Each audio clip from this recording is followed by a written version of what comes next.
Good afternoon, everyone.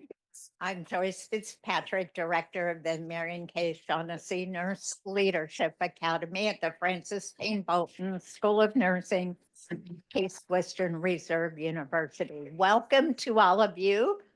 We know we have a full group of individuals on Zoom. Welcome to you. And we have a full room of participants here. This program is part of the partnership between the Marion K. Shaughnessy Nurse Leadership Academy and the Veale Institute for Entrepreneurship, which is part of the Weatherhead School of Management at Case Western Reserve University. Michael Goldberg, who is the director of the Veale Institute for Entrepreneurship, is a member of the Global Advisory Board of the Marion K. Shaughnessy Nurse Leadership Academy, and we've developed this partnership over the last 2 years, and we're very glad for introducing the program today. I also want to introduce Mike Shaughnessy. Mike, would you please stand? Who's the co-founder of the Leadership Academy and an entrepreneur. So there is a spirit of entrepreneurship today for sure. Also, Dean Carol Musel, Dean of the Francis Payne Bolton School of Nursing. So thank you all for being here. And I'm going to turn the program over to our two speakers, but I also want to acknowledge Dr. Sonia Moore, who's director of our nurse anesthesia program. And this whole program came about.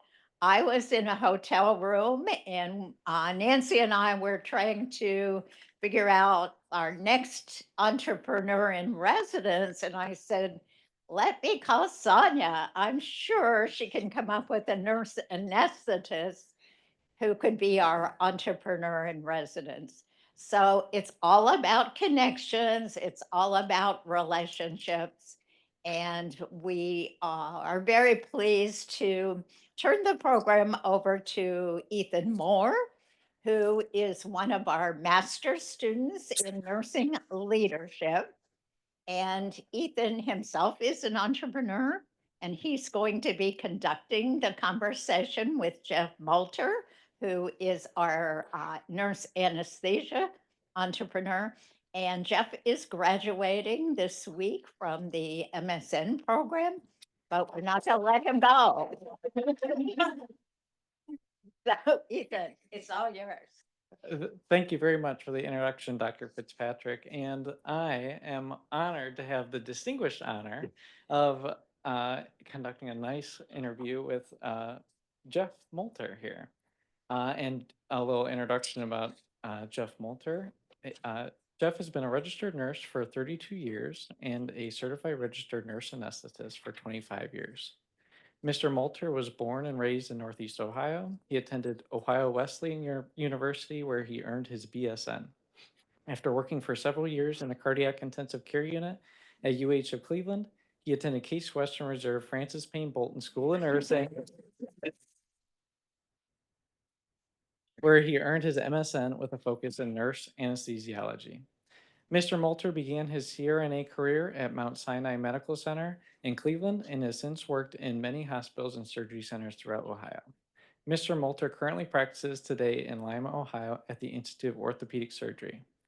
Mr. Molter served his state professional organization, the Ohio State Association of Nurse Anesthetists, as a board member from 2012 to 2018 and also as president in 2017. In 2020, Mr. Molter began serving his national professional organization, the American Association of Nurse Anesthesiology, or the AANA. He has served as a board member, treasurer, vice president, and is currently the president-elect and will take office as president in August of this year.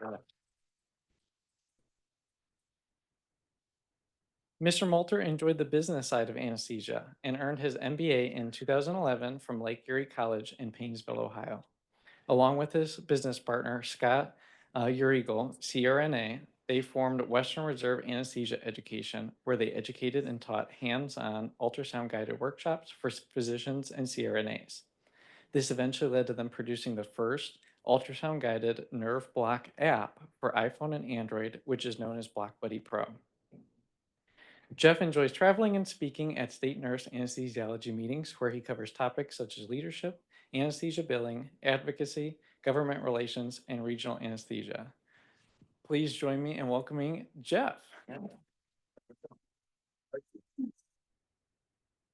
you for the warm welcome. Proud alumni of the School of Anesthesia here. Thank you for having me. I look forward to having a conversation with all of you about entrepreneurship and some of the things that we learned along the way in our journey. And as you said, Scott Urigal, who was also a graduate of this nurse anesthesia program, I graduated in 2000. He graduated in 2002. Him and I have been working together as CRNA since 2003. And him and I developed the app together. And unfortunately, Scott couldn't be here today, but thank you for the warm introduction. Absolutely. And I think what's one thing that is very cool about your background is not only do you have the entrepreneurial side, but also the professional organizations here.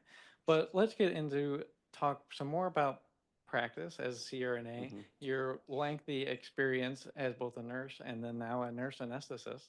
And tell me about how you even came up with this idea of Block Buddy, identifying a need and turning that into a business. Yeah, that's a great question. So I trained in the late 90s, early 2000s. And at that time, if you were going to put a peripheral nerve block in someone to relieve their postoperative pain, the common technique at the time was to know your anatomy. So you would know where muscles were on the skin. And if you felt between muscles, you would know that a nerve complex was underneath those muscles. So what you would do is take a needle that was connected to a nerve stimulator, had a little bit of electrical current, send it to the tip of the needle. And for instance, let's just say you're having your shoulder surgery done. We know that the brachial plexus lies between these two scaling muscles in your neck. We'd find those muscles, we would take this needle, it has an electrical current on it, and we would guide it between those muscles until we saw your arm twitching up and down. That let us know that we're close to the brachial plexus. We would then put an amount of numbing medicine in that area or local anesthetic. We would let it kick in, and it worked probably 90% of the time, but it wasn't foolproof. We'd have some adverse effects, we'd have some side effects, and it didn't always work.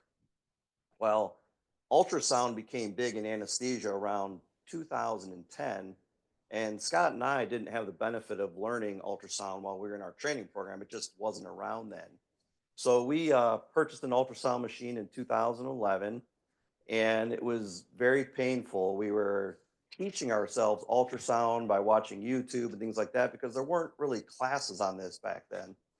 And so it was very painful because we had to go through that learning curve, right? I mean, we were doing these blocks before ultrasound. We would do this interscaling block in 2 minutes. We were learning with ultrasound. It was taking us 30 minutes to do the same nerve block. And him and I were almost like, what are we doing here? Like this is a horrible mistake. We shouldn't be doing this. But after we got better at it, we were starting to do these nerve blocks quicker. The complication rates went down. The success of the nerve blocks went up. And we were so pumped up about this. We thought it was fantastic. We happened to come across some articles about something called tap blocks, which are abdominal field blocks where you inject local anesthetic between some muscles in the abdominal layer, and it reduces the patient's pain after surgery. And we decided we are going to start doing these nerve blocks at our facility. We talked to all the surgeons, we got them on board, and we started doing these tap blocks at our facility. And the results were amazing. The patients were waking up quicker, they were using less opioids, less postoperative nausea and vomiting. And it was really incredible. And we started to talk about it at nurse anesthesia conferences, and nobody had heard about this. So he and I decided we are not educators. We do not write journal articles. We decided to write a journal article in our national publication. It took a good year and a half to get that published. And once we got that published, actually Summa Hospital reached out to us and said, will you guys teach our anesthesiologists and our CRNAs how to do these blocks? So Scott and I go out to Summa Hospital on a Saturday morning. him and I don't have presentation skills. We're not educators. We're just two clinicians. We go out there, we teach them a couple hours how to do these blocks. And when we were leaving, they gave us both a nice little paycheck. So Scott and I decided, why don't we start teaching these classes to other people? So we started teaching these block buddy workshops in Columbus, Ohio, and actually here at the Tinkham Veale, I think was one of our first block workshops that we did, teaching CRNAs and physician anesthesiologists how to do the nerve block. So that's, I know it's long-winded, but that's really the backstory on how we came up with teaching nerve blocks, and then block buddy kind of came after that. I don't know if I feel like I'm talking forever. I don't want to just keep No, going. you're fine. And So, it's an amazing story. But Yeah. what I really want to explore is you're not an app designer, you're not you didn't write a lot of research papers. How did you go from clinician and stop saying, I'm just a nurse, yeah, and to go out and start speaking, presenting, writing scholarly Yeah. work, and now an app? yeah, How did you go from I'm just a nurse to all that? yeah. I mean, that's a great question. And I think one thing leads to another thing, which leads to another thing, which sometimes you don't realize what you're creating. And then you look back 10 years later and say, oh my God, I can't believe we did all that. Mhm. But while Scott and I were teaching these block workshops, like that was our big thing was, again, there were 100,000 anesthesia providers in this country, and probably only 10,000 of them had this skill in ultrasound guided nerve blocks. And we saw this need, like, so let's start teaching this. Mhm. And we started teaching this, and we started to compile drawings and videos and things like that. Well, at one point, Scott turned to me and he's like, we should publish a textbook on this. And at the time, the New York School of Regional Anesthesia had a textbook by Dr. Edmir Hadzik. And I'm like, you really want to reinvent this wheel here? Do you want to recreate this book? Like, this is going to be long and painful. So, And you thought, I think I wrote enough for my yeah, school. that's exactly right. My 4-page article, I think that was enough. But anyhow, I said, Scott, what about an app? Okay, and this is back in 2014 or something like that. I mean, apps were coming around, but Scott never even bought an app on his phone. I mean, he's like, an app? What do you mean an app? I'm like, what if we put this information in an app so people could pull out their phone, they have all the information there. And Scott is a doer, man. He is a doer. And so Scott started looking into some companies that offered you the ability to build your own app. And he found a company out of California, I believe it's called Build Fire. And he started working with this thing where he was building an app. It was very basic. I think our first app had like 6 peripheral nerve blocks on it. We had to get Apple and Google to both approve our app, and we actually ran into some barriers there. At the time, Apple kept setting back our application for the app, saying, you guys aren't affiliated with a university or a hospital. You can't just do that. And we wrote a couple letters back, hey, we're just a little guy, just like you, Apple. You used to be the little guy, competing with Microsoft. We're the same as you, right? Eventually, they approved it, and the first app when it came out, we didn't know what we were doing. I mean, we were trying to trial by fire. We started off charging $9.99 for the first app because, like, we don't know what to charge, right? And that first year, I think we sold 20,000 apps, and it was really cool because Scott could pull up a world globe on his little Google thing that he had, and there were little dots all over the world where people were purchasing our app and downloading it. And when that started happening, we're like, man, we need to make this sustainable. So we eventually made the app. It's more expensive now. It's a subscription. It's $99 a year. People were not happy about that. We had to retire the old app, and we had a process for doing that. But by making it a subscription service, the app is so much more robust. I mean, there's over 38 nerve blocks in there. We have nerve innervation to your joints. We have pharmaceutical stuff on there. We have non-opioid analgesics on there. We have non-surgical pain management on there. We recently added some point of care ultrasound, like gastric scanning, scanning the lumbar spine for putting in epidurals and things like that. So one thing led to another, that led to another, that led to another. And talking about just being a nurse. I mean, I remember years ago reading a book that was called Just a Nurse, and every one of you in here is a nurse. You are all leaders. And by the way, happy Nurses Week. I believe this is the last day. There are 5 million nurses in this country, and 23 years in a row, we were ranked the number one profession that people, Americans trust for our guidance and things like that. So, yeah. Yeah. Yeah, thank you guys. Thank you. So talking about developing that minimum viable product and starting to bring it out to your, what will then become your customers and getting feedback. I wanted to talk about that, but then when you talked about Nurses Week, I think that that's one thing that's really fascinating about your position also is the president-elect of the AANA. Mhm.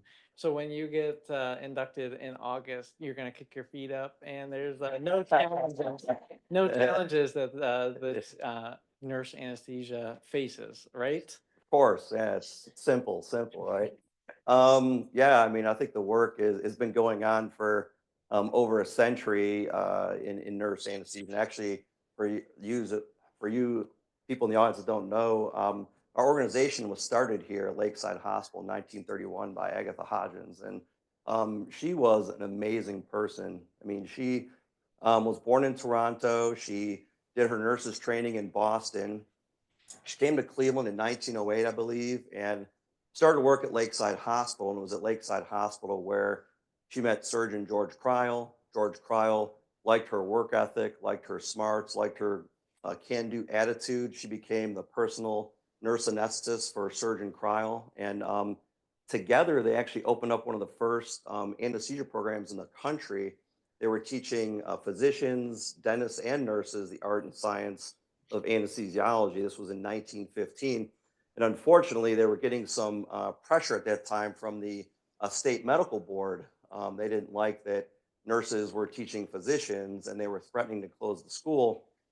Well, it turned out that Agatha Hodgins and George Cryle volunteered to go to France for World War One with the Lakeside Ambulance Unit, and they were teaching the French and English physicians how to do anesthesia and surgery. So, pretty amazing. But going back to some of the things in nurse anesthesiology, one of the big things for us is reimbursement.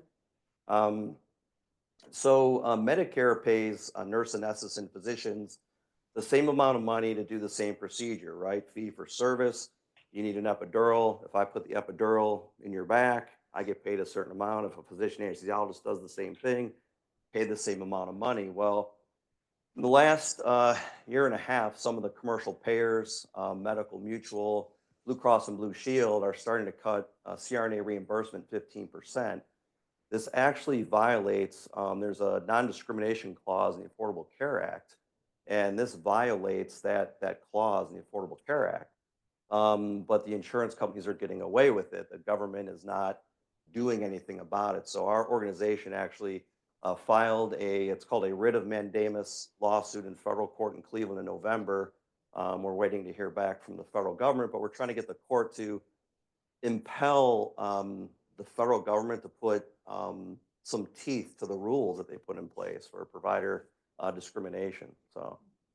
So you started as an advocate for your patients as a nurse, and then an advocate for your patients in promoting the use of blocks. Now, you continue to advocate for patients in the form of advocating for fellow CRNAs and accessibility of good anesthesia care. And there's Absolutely. um, no study that ever showed that CRNAs give any degree of subpar anesthesia care compared to any other provider. 300%. So I think that there's a lot on your desk as you take over Absolutely. in August. Absolutely. The lawsuit that you were just talking about and the legacy of the nurse anesthesia profession. Absolutely. What are you excited about when you take over in August? Really everything, and a great past, and looking forward to molding a future where we can keep evolving anesthesia care for patients and hospital systems alike. Work. I would love to work a little bit more with the American Society of Anesthesiologists. Unfortunately, we've had maybe a little bit of a tumultuous relationship in the past. I understand their positions on some things, and I know that they need to advocate for physicians, and that's great. But they don't need to lie about their training, and worse, lie about our training, which really offends me personally. So, Mhm. but I think we can work together to make the field of anesthesiology a lot better. Yeah. And I also want to say that this gentleman is a new member of the American Association of Nurse Anesthesiology because something that we did a year ago at our organization is we're accepting RNs as members of our organization. And that is something new for us. I mean, we're almost 100 years old. And before that, our only members were either active CRNAs or CRNA residents. So welcome to our association as one of our new members. Oh, that's Yeah. It's wonderful because it's as a member, I get all the emails about all the different things that the AANA Yeah, does for the yeah, profession, absolutely. and also all the available resources. So I think the AANA is such a wonderful organization to lead nurse anesthesia. Going back to Black Buddy, because I think that it's still a really cool concept, Yeah. and I love to explore how entrepreneurship has worked for you. What are some lessons? What are some challenges that you faced working on that project, working up to the point where it is now, and the AANA has Mhm. a involvement in Black Mhm. Buddy now too, right? Yeah, yeah, absolutely. So the ANA actually, so going back 3 or 4 years ago, Scott and I used to own Block Buddy together. We were 50-50. He actually bought my share of the app out. So Scott owned this app 100% by himself. And he was working the app every day, a couple hours a day for a couple years. And him and I still, we work in the clinical setting together.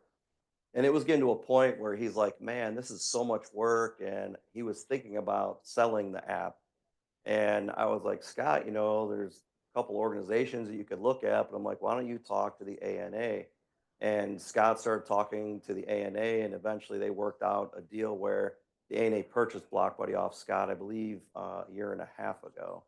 Um, some of the lessons learned, I mean, again, I think people think that you just wake up one morning and have a brilliant idea and you just put it out there and it's a success, which 100% couldn't be further from the truth. I mean, going back to that story of just, us trying to learn how to do these blocks and then writing an article and then someone sees the article and then we teach a class, then we teach more classes and now we have all this information. What are we gonna do with all this information? Well, let's do a book. No, let's do an app. Mhm. And like one thing leads to another, and then you end up with this product in the end that you're very proud of. Um, some of the things about you talked about customers. I mean, our customers are people in the anesthesia field, physician anesthesiologists, nurse anesthesiologists. A lot of those customers, a lot of times they would complain to us about stuff like, "Oh, the price is too high, the price is too low. Offer this, offer that." And I think it was Henry Ford that said if you asked a person at the time what they wanted, they would say, "I wanted a faster horse," right? Because Right. that's all people knew were horses. They couldn't envision an automobile.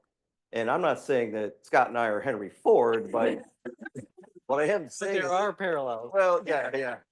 So, but anyhow, just one thing leads to another, and taking the feedback from people, and I think we got the most feedback from actually people that took our workshops and took our classes, and because we were trying to teach the practitioner how to do a nerve block and some simple things like, well, where do you put the machine?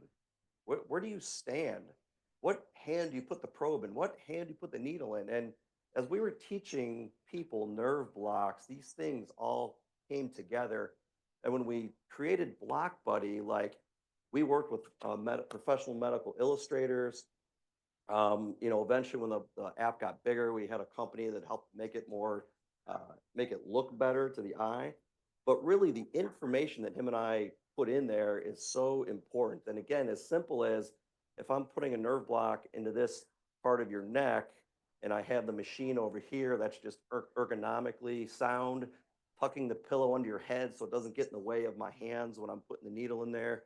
Simple things like that, but we learned a lot of it from people like you guys that came to our workshop. So if any of you guys were there, I think maybe Emily might have been there. Thank you. We got a lot of feedback from you guys. So And in nursing, we have the rights of medication administration. You also got the right modality, because I can't imagine someone trying to do a block with a holding their textbook and put needles in my Yeah, neck. So that's the phone is a good use case. that's a great point, and I think that's one of the things that made Block Buddy so unique is that, and I'm not kidding. When I would give these lectures back in the day, I would show a picture of my stack of books. I had about a stack of books this tall on anatomy, on blocks, and things like that. Because sometimes I'd be working in a surgery center in rural Ohio, let's say Piqua, Ohio, and a patient would have a wrist fracture, and the surgeon would add on a wrist fracture at the end of the day. And I'm like, well, I haven't done one of those axillary approaches to the brachial plexus in a while. I need to touch up on that. So I'd go to my textbook, quickly look at the anatomy and what I'm looking for. Well, now with Block Buddy, you literally pull it out of your pocket, go to the upper extremity blocks. Oh, there's the axillary approach to the brachial plexus. Oh, here's what I'm looking for. Here's how much local anesthetic to put in. Boom, like you literally can review it in 2 minutes, and it's in the palm of your hand. It's pretty amazing. And you work So, at an ortho center, so I work in an there's, orthopedic center, so we block everybody and anything, including visitors and family members. Yeah, So if you, you lay on a cot for more than 2 minutes, we're putting a block in you. so So you still using Block Buddy Pro? I still use Block Buddy. It's I got a lifetime membership, man. Yeah, Well, even though I don't own it, I have a lifetime membership. that's a pretty good perk Yeah. to have. So I want to talk more about advocacy again, Mhm. going back into that. How has that gone? Because again, I'm just a nurse, maybe now I'm an entrepreneur Mhm. nurse. How do you become more than just a nurse and now a nurse advocate Yeah. for your profession? That's a good question. And back in the beginning of my career, I wasn't very involved in the advocacy side of my profession. Regrettably, if I could go back and do it over, I think I would spend more time at the beginning of my career in advocacy as opposed to the end of my career. Because if you think about it, making a change in the Ohio legislative code or law, I mean, I'm 53 years old. I plan on working for 10 or 12 more years. It doesn't impact me as much. But if I was 28 years old and a new graduate as a nurse practitioner or CRNA, and there's a change made in the legislature, it impacts me for my entire career. So, regrettably, I wish I was more involved earlier on in my career. A CRNA by the name of Pat Bendel asked me to get involved in my state association, maybe when I was out of school, maybe 8 or 9 years. I really wasn't sure what that entailed. I went to a couple meetings. I saw how things were getting done, and I thought, well, I wonder if I could have an impact and try to help our organization reach its goals. And I don't want to be one of these complaining PTA people that complains about the cookies but doesn't participate, right? Right. So I actually jumped in. I got involved in my state organization, the Ohio State Association of Nurse Anesthetists in Columbus, and was on the board for a couple of years, was the president in 2015. And I learned so much from my colleagues, my organization, and they really helped me build some tools to have in my toolbox moving forward. I could tell you that very interesting in the state of Ohio, as nurse anesthetists, we can push and administer any kind of medication to you if you are our patient. But it used to be in Ohio that if I brought you to the recovery room, I could not give orders to a PACU nurse to give you medications. Hmm. If you were in the pre-op area and you have some anxiety, I could come out there and give you anti-anxiety medication, but I couldn't ask a nurse to do that. And we actually, through several years, it took us a while, but we actually passed legislation in Ohio. It happened during COVID, where as CRNAs, we can order a pre and post-operative medications. There's a couple requirements there. Your facility has to have some language in place, things like that. But that showed me that when you get a group of people together and you're all on the same page and you work hard and invest a lot of time, money, and energy, that you can get something accomplished. So, Yeah. um, I should clarify, I've been saying just a nurse, not because that's the correct thing to say.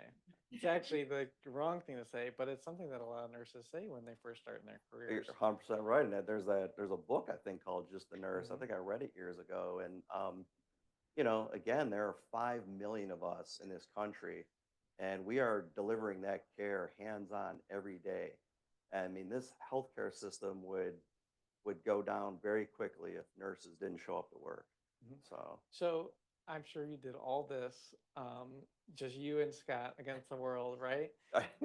How does networking, collaboration, and building a team behind your time at the Ohio State Anesthesia Nurse Mhm. or Nurses Association, Mhm. and then now the AANA? Yeah, How do you kind of build your network, build your team? yeah, When we were upstairs talking, you mentioned all these names of people that yeah, I've never even yeah. heard of. So It- how do you That's a how do you great achieve point. I that? mean, there is nothing that any of us accomplish by ourselves. I mean, I've learned from so many people, whether it was, my program director, Jack Kless, Sonia Moore, Angie Milosh, I just taking information from everybody and trying to take the best of everything and make that into what you want to do. But, we deliver healthcare as a team, whether you're a nurse, a surgical tech, an RN, an LPN, a nurse anesthesiologist, physician anesthesiologist, a surgeon. I mean, we're working in teams all the time. And I could tell you, I've worked in many facilities where you see a highly functional team and the care that's delivered is superb. Mhm. It's amazing. And I've also worked in facilities where teams don't function very well.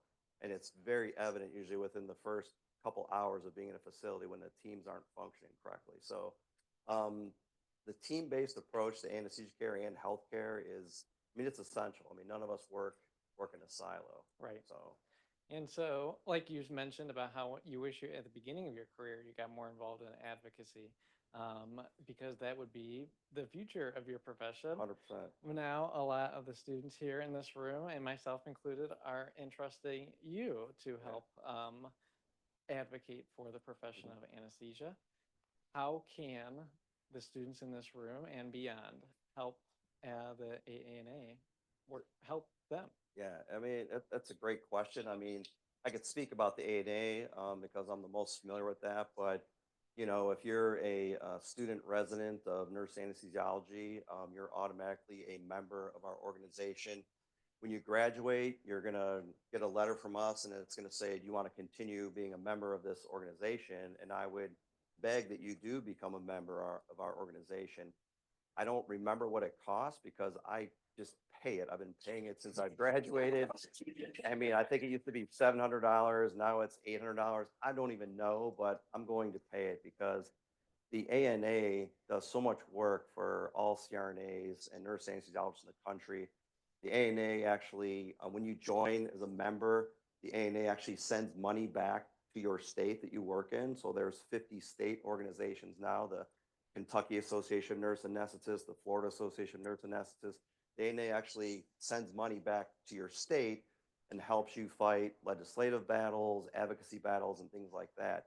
I would imagine for nurse practitioners, probably something similar. I know at the ANA, we're very spoiled. I believe it's like 87% of CRNAs belong to the ANA, which is a phenomenal amount. We're such type A's though, we're like, why isn't it 93%, right? But I think a lot of professional organizations are happy with 30 to 40%. We look at the American Nurses Association. I am a member of the ANA. I'm not sure what their percentage of nurses that belong, but I think belonging to your professional organization is literally the building block of everything. And to me, it's the most basic form of being a part of your profession. And that's just the beginning.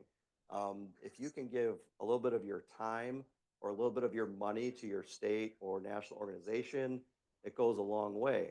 If you don't have time, give money. If you don't have money, give time. And if you have the benefit of doing both, great. I mean, that's 10 stars. So, And what could happen if people weren't involved as much as they are to this CRNA profession?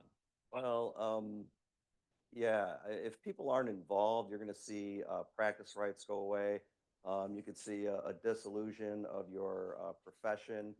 Again, whether that's you're a nurse anesthesiologist, nurse anesthetist, you're a nurse practitioner, a midwife. I mean, you could see some of your practice rights dissolve or go away. And we've seen legislative battles work a certain way and then get reversed with the signature of a pen. So You know, you can't just sit here and say, hey, I got it really good right now. I'm making so much an hour. I'm loving Mhm. life. I mean, you need to keep advancing your practice and advocating for your profession because seriously, with the stroke of a pen, things could go away pretty quickly for people. So, I think I've seen at work a couple of times a quote from Florence Nightingale about how the nurse is always learning and that you never just become a nurse and that's it. 100%. So, Dr. Patton put through a great question, and I just saw the corner of my eye. She mentioned how to involve and help nurses get involved in politics Mhm. and public office, things like that. That's probably pretty advantageous, huh? Wouldn't you say? Absolutely. And for as many nurses there are in the country and in the state, there are not that many nurses that serve in the state and national legislatures. I know just this past year, there's a nurse anesthetist from Norwalk, Kelly Dieter. She actually ran for the state house and she was successful. So she is the first CRNA legislator in the state of Ohio in over 100 years. I mean, that's pretty incredible. It's Yeah. pretty incredible. And I talk to her frequently, and being a legislator, it has its pros and cons, as I'm sure you can imagine, especially in today's environment. But having her voice there, I mean, she sits on a health committee made up of 15 members of the state legislature, and a lot of them are not in healthcare. We're talking farmers, lawyers, teachers, and which is not a big deal, but these people are making decisions about how healthcare is delivered in this state, and they're not even in this space. So having Kelly there, I think, is huge. But as nurse anesthetists and nurse practitioners, Kelly's also a nurse practitioner. It's important that we support her. We need to make her feel supported, whether that's through showing up at her golf outing, donating to her campaign, or writing her a friendly letter supporting her. So If you're not at the table, you're on the table. 100%. That's right. Yeah, you're 100%. Yeah, if you're on the menu or whatever. Exactly. Yeah. I have a caveat to that because there's been times where I thought we were at the table, but we were sitting in a baby chair, and some of our adversaries were sitting in the big lounger chair. So having a seat at the table is important, but you got to have a big chair at the table, which people don't like to hear this, but it requires money. It requires finances. I mean, that is one area I know, at least in anesthesia, that the physicians seem to raise more money for their political action committee than we do. And there's no reason why we can't surpass what they do. So, money does not buy you votes. That is illegal, but money does get you a bigger seat at the table. Mhm. At least lets people listen to your issues. So, Yeah, absolutely. And having a broader voice and a cumulative voice as a profession also helps as well. absolutely. So, anything else that you want to kind of discuss that are pressing that you'd like to share? Or actually, I have one more good question. Okay. What are some great lessons that you've learned along the way that you were like, gosh, I wish I would have told Jeff that Yeah. 32 years ago when you first became an RN? And then what are some lessons you would share? You're like, gosh, I wish I could tell Jeff 25 years ago Yeah. when you became a CRNA. Great question. I mean, I think I talked about a little bit earlier. I wish I would have been more involved in advocacy when I was younger. I think that's key, and I would recommend that. I see a lot of young faces in here. Please get involved early on, and then try to get other people involved early on as well. Talking to other students or other residents, and it's funny when you're in nursing school as a CRNA or a resident, you think like, oh, I'm at the bottom of the food chain, but there's a whole group of people looking up towards you that are trying to get into anesthesia school. Like, you guys are leaders and you are mentors as well. So I think getting involved earlier on is something I would have told myself. Um, I think maybe exploring the rest of the country a little bit more. I mean, I grew up in Northeast Ohio, went to school in Northeast Ohio. I live in Northeast Ohio. The winters are getting to me. I'm telling you, I have arthritis. Um, if I had to tell my younger self, it'd be like, you know what? There are other parts of this country. And the thing is with practice rights, Ohio for nurse anesthetists, Ohio is okay for practice rights for CRNAs, but you literally can blindfold yourself, throw a dart at a map of the United States, and if you hit a state, chances are your practice rights in those states are going to be better than they are here. So I wish maybe I would have explored maybe working in other states just to see what it would be like in those states. So you're telling me these winners don't get better as you get better? Crap, that's bad news. Yeah, not good. Well, I think we have some time if we want to do some questions in the room, if that's something. So we have some in the chat too. We can, Oh, okay, perfect. I don't know what the best way is. We can show you here. Yeah. Yeah, while they're looking for these questions, thank you everyone for being here today. Really appreciate your time. Yeah. Does anybody have a question?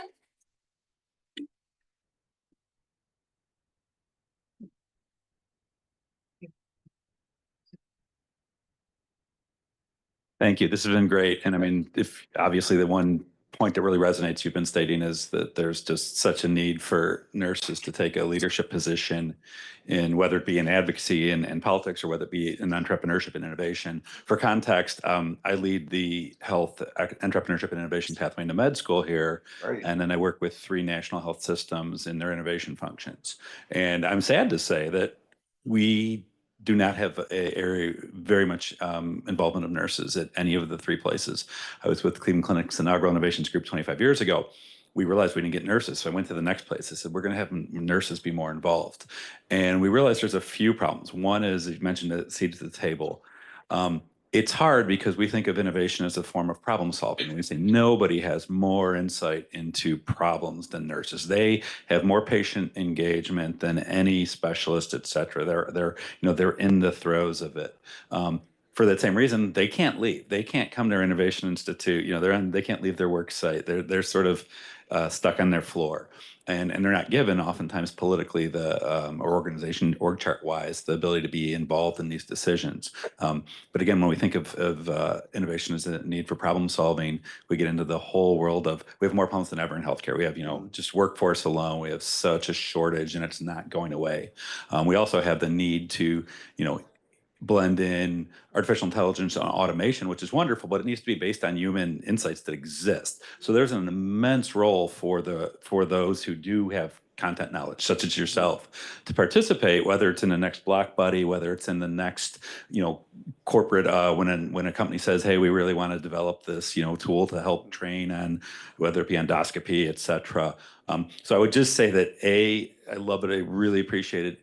B, have you served as a mentor to other entrepreneurs? Have you seen we always said that we used to say, well, no one we're doing this well in Northeast Ohio when have people get in the band back together, when it's their 3rd or 4th company they're creating because they just love it. Are we going to see a 2nd or 3rd out of you or out of your lineage? Yeah. And if not, that's okay. But have you at least been able to serve as a mentor to others who want to follow in your footsteps? Yeah. That's a great question. As far as mentorship, I mean, I try to mentor people that want to be nurse anesthetists. I have RNs that will shadow me at my job that are interested in the field of nurse anesthesiology.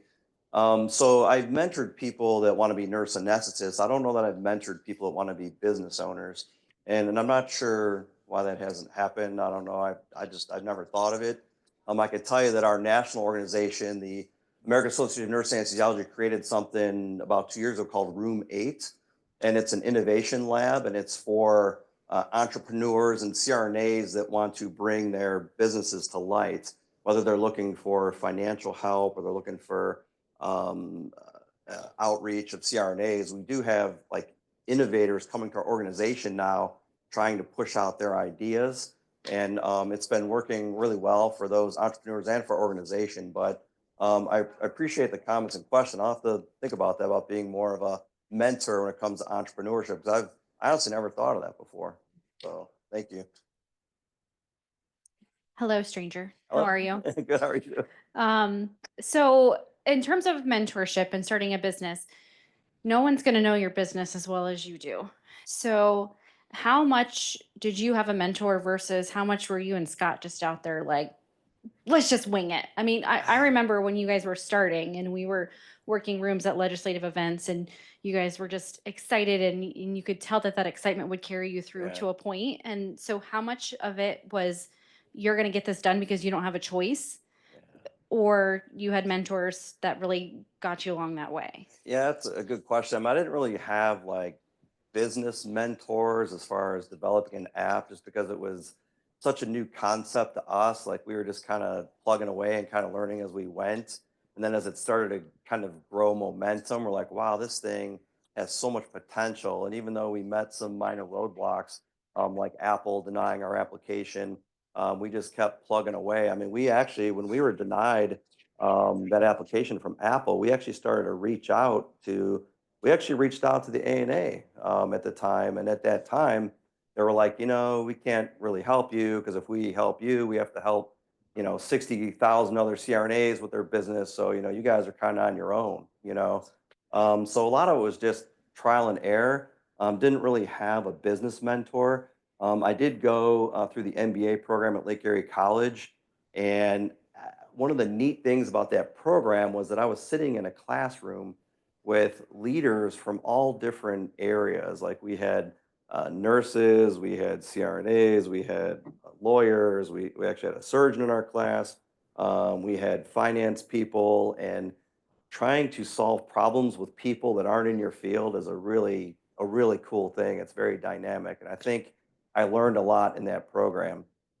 I'm actually very introverted, and it's difficult to get up in front of a group of people like this. When I was in that MBA program, I was forced every weekend to get up in front of the class and do a presentation. And the professor, I did not like him at the time. He was very challenging because what he would do is he'd say, "Hey, you're going to give a presentation. You got 10 minutes. You got 10 slides. You're going to talk about Goodyear Tire Company." And you would prepare for this and you would go up there and he'd say, "Hey, guess what, Mr. Molter, your slide projector doesn't work. And by the way, you got 4 minutes, not 10 minutes."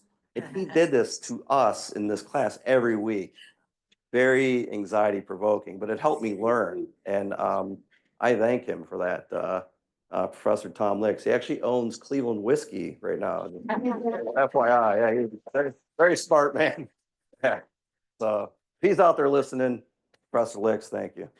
Good businessman too. You're a very good businessman. Yeah. We'll take a question from the chat and then Dr. Moore, I know you have one next. In developing Block Buddy, did you initially self-fund the project or did you seek external funding? If you pursued outside investment, could you share how you aligned your vision with the expectations of potential investors? That's a great question. It was all self-funded. I think it cost us like $12 at the time. I'm just making it up, but it was very affordable because, first of all the images that we had on there were our own images, and you could tell they weren't very good. You could tell. So all of our own photographs, our own images, we had to pay this company out of California to kind of host it for us, and it was not that expensive. So we funded it all on our own, self-funded. But if it would have cost a lot of money, we probably would have looked at borrowing money from investors, which brings a whole new ball of wax in. And when you have investors, you now have people that have a voice in your business, right? So the fact that we funded ourselves meant that Scott and I had the leeway to essentially do it how we wanted to do it. And again, Scott's not here, and I can't say enough about Scott. He is the best anesthesia provider I've ever worked with in my career. I've been a CRNA for, this is physicians and nurse anesthetists. I've worked with Scott for 23 years. He's an incredible practitioner, and I'm glad that we're business colleagues. He's actually given me anesthesia. When I had my ACL repair, I like to joke around and say that he gave me a limp, but with the nerve block, but it's not true. He's excellent. And yeah, he's a great colleague. So. Would you have felt better if you was using Black Buddy? Well, Well, the funny thing is, I don't think Block Buddy was available back then. Yeah, this was pre Block Buddy that he gave me some nerve blocks from ACL surgery. So, yeah. So Jeff, like I've known you a long time, and we've talked about this mentoring. You actually have mentored entrepreneurs. We've talked a lot about Block Buddy, but you haven't talked about your independent practice that you started years ago. you and Scott went to one team and then you broke out on your own. And I know for a fact, I've sent people to you that have wanted to Yeah. do a very similar thing. So talk about that a little bit. Yeah, that's a good point, Dr. Moore. I forgot about that. um, yeah, we started our own anesthesia company. I actually, as a CRNA, when I first got out of school, I was working at Mount Sinai before it was demolished by a bulldozer. I drove by it this morning. There's a parking lot over there. But I worked at St. Vincent Charity for a little while, and I worked in what I would say is a pretty restrictive practice for a nurse anesthetist. I wasn't able to do all the things that I thought I could be able to do, like nerve blocks, for example. So I actually joined up with a CRNA practice. It was owned by some CRNAs. There were CRNAs and physician anesthesiologists that worked in this group. And I worked in that company for 4 or 5 years, learned a couple things here and there. And eventually a couple of us broke off and formed our own company, Western Reserve Anesthesia Associates. And we actually had a contract at Finley Surgery Center for a number of years, I believe 15 years. And we did our own billing. We hired and fired people, had meetings all the time with the owners of the facility. So learned a lot in that. And when you talk about mentoring, I know that you and Angie have had me come back to the school here and talk to the students about owning an anesthesia business. And I no longer own that anesthesia business. I'm now a 1099 private contractor, but learned a lot in those years. And if you want me to come back and talk to your senior class this year, I'd be glad to. So, yeah, thanks for bringing that up, Sonia. I forgot about that. Yeah. I have a question about the app. So in our litigious society, I'm sure you had to consider the liability that it might incur. Have you had any issues with that, or how did you handle that potential Yeah, risk? so we have a disclaimer page on there. I don't remember the exact language. I think we probably had a lawyer like word that for us. But to us, it was essentially making sure the information was correct. And if the information there is correct, it is not, my job to stand next to you or to know what your credentials are when you're putting a nerve block in a patient. That's something that as a provider, you have to be credentialed at the facility to do those kinds of things. So, knock on wood, we've never had a liability issue with that. I could tell you if you look real closely when we describe the nerve blocks on the app, we'll say if you're doing this particular type of nerve block, use 20 milliliters of local anesthetic, but we don't tell you exactly what local anesthetic to use or how many milligrams of local anesthetic to use because that might put us in a liability situation. But that's a great question.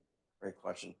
You're developing products. You always got to think about that, right? The guy that tries to trim his hedges with his lawnmower, chops his arm off, gets $20 million, right? So good question. Thank you for being here. So I had a couple of questions. So the first question I had, I'm just curious. So I know you said that to develop the app, you worked with a lot of people. I was just curious, did you outsource the technological aspect, like the coding, the programming? Absolutely, because Scott and I have no idea how to do Okay. stuff. Yeah, we had the idea, we had the images, we had the content, but we're not programmers. We don't know how to do that. And we found this company. It was called Buildfire. I don't even know if they're around anymore, but they had this platform where you could build an app. Just go on there and pick a template and start putting your information in there. And they actually helped us build that first app, which was again very archaic. I mean, some of those original pictures. I mean, he was taking pictures of my leg, and we were using green highlighter. Like, here's where the nerve block numbs up.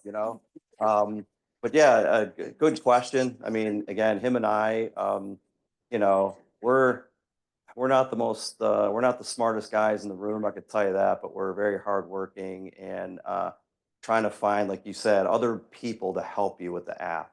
So. Okay, gotcha. Thank you. So my second question was just a general question. What advice could you give to aspiring young entrepreneurs like myself to begin nurturing that business mindset?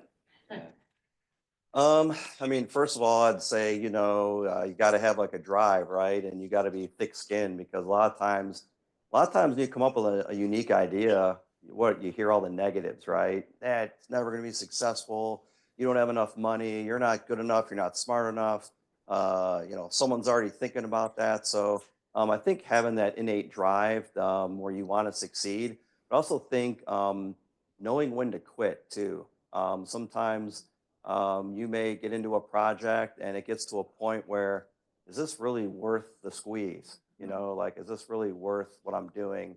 And sometimes it takes work colleagues and friends and people to tell you, you know, so there is that delicate balance of, hey, I want to go gung ho, but at the end of the day, am I going to sell my house, my cars, and everything I own to make something that most likely isn't going to succeed? So, good question.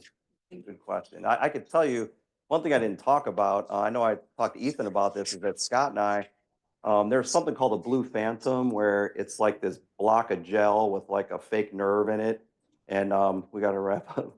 But Scott and I, when we bought one of these blue phantoms to teach our courses, this thing was like $600 for a ball of blue goo, right? So him and I were like, we should start making these things.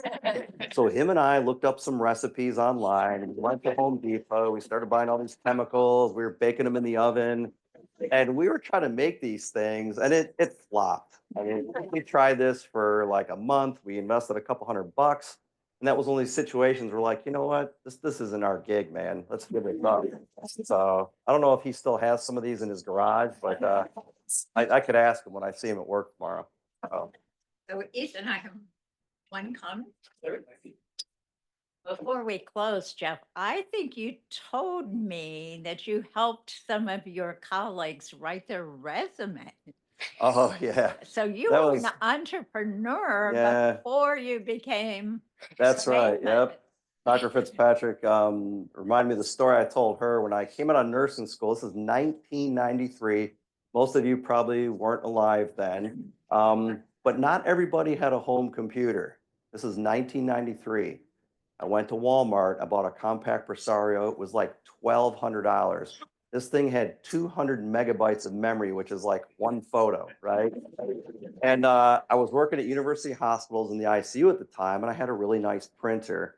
Well, I created a little side business where I was making resumes for nurses that were looking for jobs at other facilities. I was helping type up their resumes, cover letters. I was printing them out, and I was selling them to them. And this was one of those things where I feel like I was doing good for them, but it was taking me a lot of time and energy, and I really wasn't making money. And actually, I think I still have a thing at home where I was advertising on these magnets, and I was putting them all over the hospital. Jeff Molter, nursing notes resumes. I'll make your resume, $50. So that was another thing that I had that failed. I mean, it didn't fail. The juice wasn't worth the squeeze, I'll say. So I quit doing it. They gotta know when to hold them, when to fold them, and when to walk That's away. exactly right. That's exactly right. Thank you very much, All right, Jeff. Ethan, It's thank been you. wonderful. Thank you. Thank you, guys. Thank you.